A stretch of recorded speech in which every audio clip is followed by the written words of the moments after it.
Hello friends, आज की evening walk बहुत बहुत अच्छी होने वाली है। आज का इवनिंग वॉक बहुत अच्छा था और इवनिंग वॉक करते करते मुझे कुछ माइंड में थॉट्स आ रहे थे, तो मैंने उनको शब्दों की माला में पिरोने का एक छोटा सा प्रयास किया है। प्रकृति हमेशा हमें संदेश देती है, प्रकृति हमेशा हमें एक अच्छा संदेश देती है। तो कुछ लाइनें मेरे मन में थी और मेरे दिमाग में आ रही थी चलते चलते, तो मैंने इस आसमान, इस पेड़ पौधे में जो स्थिरता है, प्रकृति में जो स्थिरता है, और हमेशा मनुष्य हमेशा स्वार्थी रहा है, परंतु प्रकृति कभी स्वार्थी नहीं रही है। प्रकृति ने हमेशा हमें बहुत कुछ दिया है, पर हम ही प्रकृति को कुछ नहीं दिए जा रहे हैं। हम विनाश और विकास दोनों के बीच में उलझे हुए हैं। विकास को हम जिस प्रकार विकास करके प्रकृति का हनन कर रहे हैं और प्रकृति को नुकसान पहुंचा रहे हैं, पर प्रकृति उसके बाद भी हमें सब कुछ उसी समान रूप से दी जा रही है। सूर्य अस्त और सूर्य उदय होना और सूर्य अस्त होना दोनों ही प्रकृति के एक अनमोल संदेश हैं जो हमारे मनुष्य के जीवन से जुड़े हुए हैं। तो कुछ लाइनें मैंने लिखी हैं।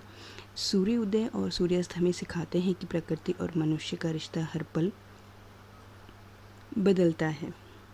कि सूर्योदय और सूर्यास्त हमें सिखाते हैं कि प्रकृति और मनुष्य का रिश्ता हर पल बदलता है, फिर भी कभी टूटता नहीं। हर सूर्योदय नई उम्मीद लेकर आता है और हर सूर्यास्त यह सिखाता है कि हर अंत के बाद एक नई शुरुआत निश्चित है।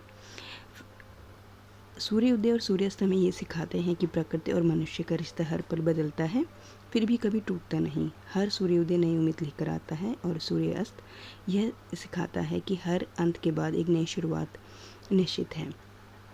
तो इसी प्रकार मनुष्य को भी अपने जीवन में दुख के समय और सुख के समय बैलेंस बना के रखना चाहिए। एक उतार चढ़ाव जो जीवन में आते हैं उसे इतना दुखी नहीं होना चाहिए, सुख की ओर देखना चाहिए। तो ये प्रकृति का संदेश सूर्यास्त और सूर्योदय होते वक्त कुछ लाइनें हैं और यहाँ जीवन और प्रकृति के सुनहरे संबंध पर एक दिल छू लेने वाली पंक्ति। प्रकृति और जीवन का संबंध सूर्योदय और सूर्यास्त जैसा है। सूर्योदय सिखाता है कि हर नई सुबह नई उम्मीद लेकर आती है और सूर्यास्त याद दिलाता है कि हर अंत के बाद एक नई शुरुआत हमारा इंतज़ार करती है।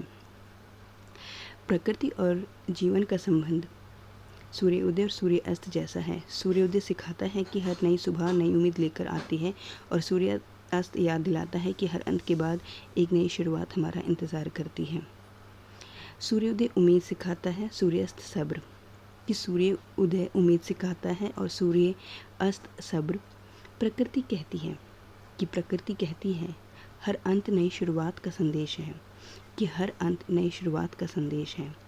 सूरज हर दिन सिखाता है गिरकर भी फिर से चमकूं।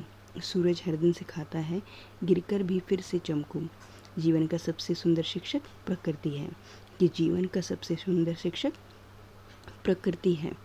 सूर्योदय और सूर्यास्त जीवन के सबसे बड़े प्रतीक हैं। यहाँ पेड़ पौधे के ऊपर भी कुछ दिल छूने वाली पंक्ति मैंने लिखी है। पेड़ पौधे सिखाते हैं कि जितना ऊंचा बढ़ो उतना ही विनर बने रहो, कि जितना ऊंचा बढ़ो उतना ही विनर बने रहो। यहाँ पे फूल सिखाते हैं, यहाँ आसमान भी हमें सिखाता है कि किस प्रकार हमें जीवन को जीना चाहिए। आसमान सिखाता है कि सपनों की कोई सीमा नहीं होती। आसमान सिखाता है कि सपनों की कोई सीमा नहीं होती। हवा सिखाती है कि दिखाई दिए बिना भी किसी के जीवन में सुकून लाया जा सकता है। बादलों से ढका आसमान भी यह विश्वास दिलाता है कि सूरज फिर निकलेगा। आसमान का संदेश है दिल विशाल रखो, तभी सपने सबके लिए जगह बन पाएगी। आसमान की तरह बनो, सबको अपनी छाया दो, पर किसी से कोई अपेक्षा मत रखो।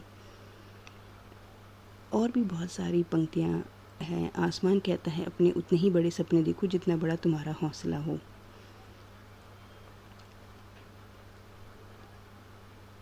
प्रकृति कहती है धैर्य रखो, समय आने पर हर बीज विशाल वृक्ष बनता है। प्रकृति कहती है धैर्य रखो, समय आने पर हर बीज एक विशाल वृक्ष बनता है। प्रतीक जो संदेश है उसमें सूरज, चांद, नदी, पहाड़, फूल, पेड़, बारिश में उसके अनुसार बहुत ही कुछ जीवन में सीखने को मिल सकता है। प्रकृति सिखाती है धैर्य, संतुलन और सरलता में ही सच्चा सुख है।